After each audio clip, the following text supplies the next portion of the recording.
So I want to talk about something that I started about, I'm guessing 10 years ago. I'm guessing. A friend of mine, Alan Chaplin, called me up. Well, this is an interesting story. Um, Shortly after I came back from my travel tours and settled back into Los Angeles, I got a call from a band leader by the name of Don Tosti. He had a Latin band, and he needed a trumpet player. And he hired me. I went in and we rehearsed. We rehearsed at an apartment that Alan Chaplin had at near USC, which is where he was going to school. And so that's when I met Alan, probably in 1953 or 4, somewhere back then. And so Alan had commented that he was engaged to be married.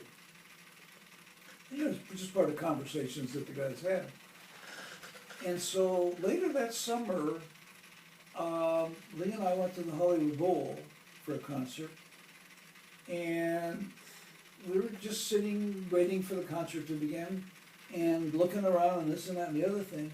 And so then I spotted Alan, 10 rows back of us or something, and was with a girl that presumably was his fiancée, right?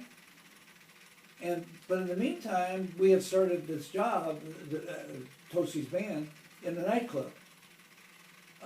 Mambo City was the name of the nightclub. And Lee would come and grade papers during the evenings, and we would visit during the intermissions, and then she was across the street grading papers. But she knew Al Chaplin. That was the point of it. She knew him from the nightclub.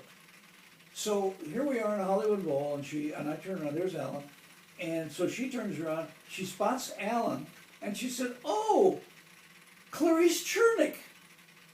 Well, it turned out that Lee had gone to high school with Alan's wife. It was kind of interesting. So we became friendly, the 4 of us, me and my wife and Alan and his wife. And so we used to visit. We lived far apart. But we used to visit, and then they had a child by the name of Diane, who played the cello. Diane may have been Diane was a lot older than Shelley. So anyway, but Diane was quite a good cellist. Not that Shelley isn't, but Diane was a step above. And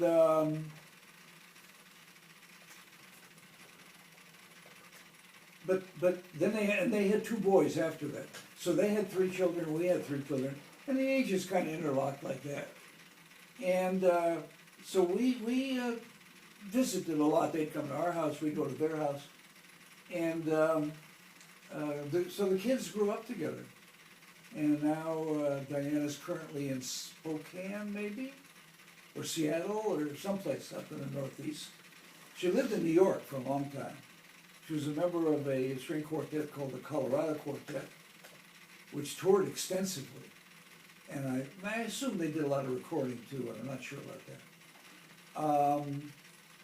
And for whatever reason, she just pulled up and moved from New York to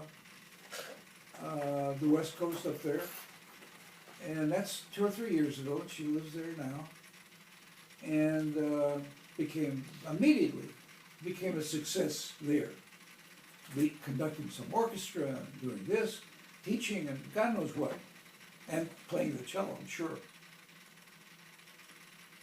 And she just sent, she put it on Facebook, and Leslie told me that Alan had been riding his bicycle and hit something or whatever and broke something. Had a bicycle accident. But I don't think major. Anyway, that just happened a couple days ago.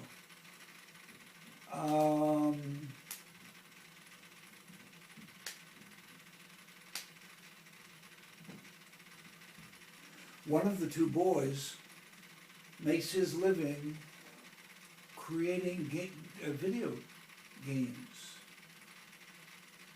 I've say video, maybe on computer games, same thing, right? Yeah, making those games. That's where he makes a living. Alan had, when he graduated from college, I think he got a master's degree. I don't think he got a PhD, but anyway, he's a very talented guy. And he went to work at a music school in Los Angeles that was owned by the Disney company, as I recall. And then that school built a campus north out of Los Angeles in a city called Valencia. And the school is called California Institute of the Arts, I think, CalArts. And so when they opened that campus, Alan and his wife moved to Valencia, and he taught there for many, many years. Eventually retired from there. Clarice died, and Alan was from Pennsylvania originally. So a few years ago, he went to a reunion, a class reunion in Pennsylvania. And he ran into a gal that he had known in high school, and bang, they got married. So Alan and his wife spent part of their year in Pennsylvania, where she had a home.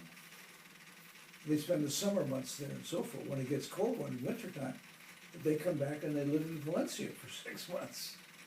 And so they have a very nice thing going. They travel quite a little bit, quite a bit, I think, relatively. Anyway, and so that's his lifestyle. Oh, I know what I was going to.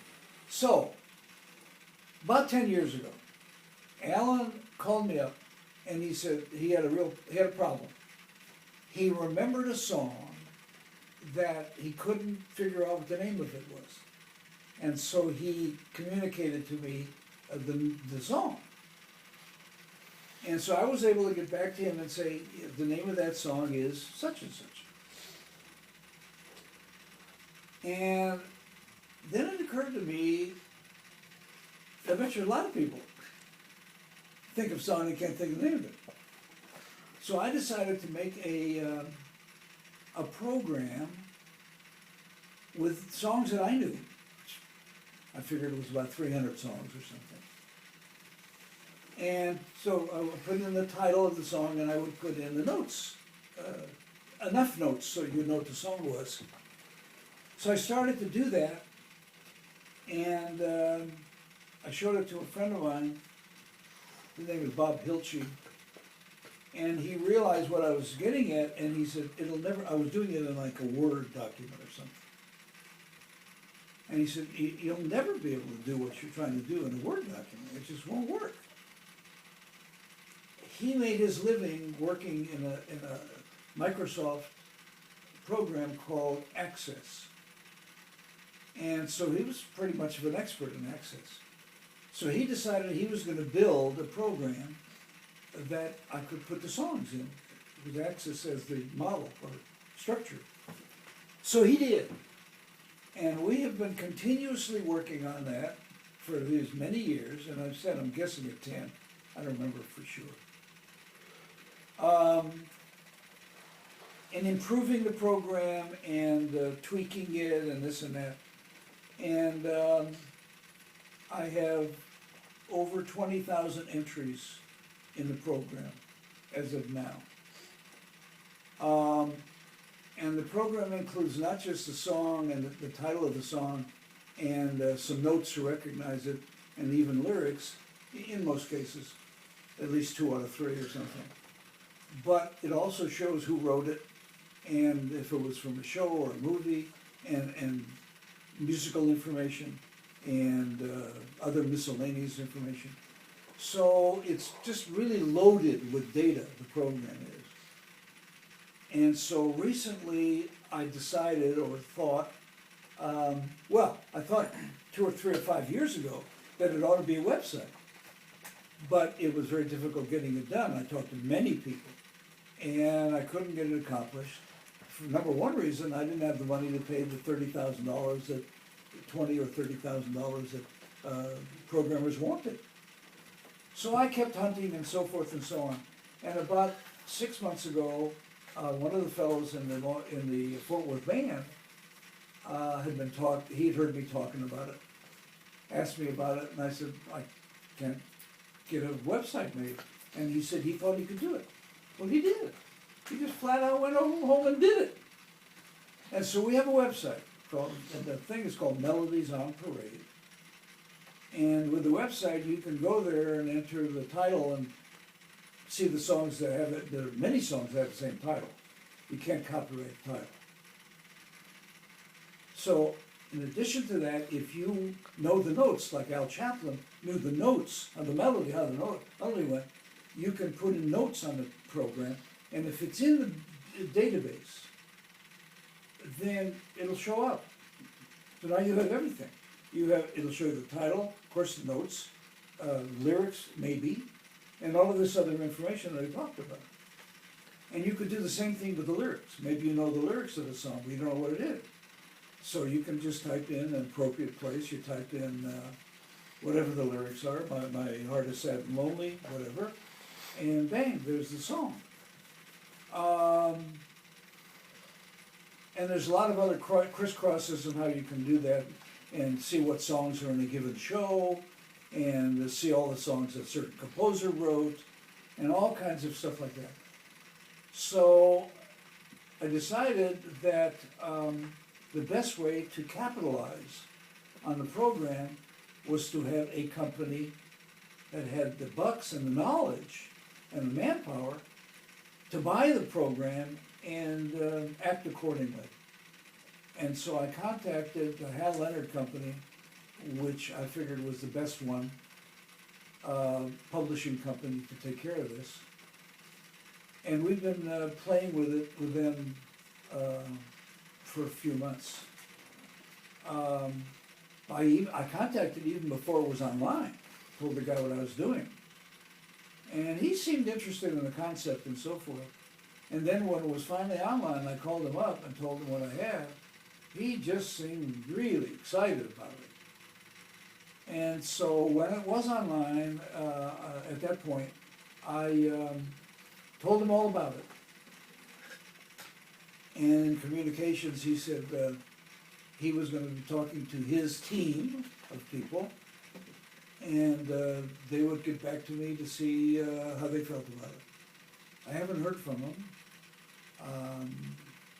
So it's time, I guess, when I finally call him back and say, well, you know, what? And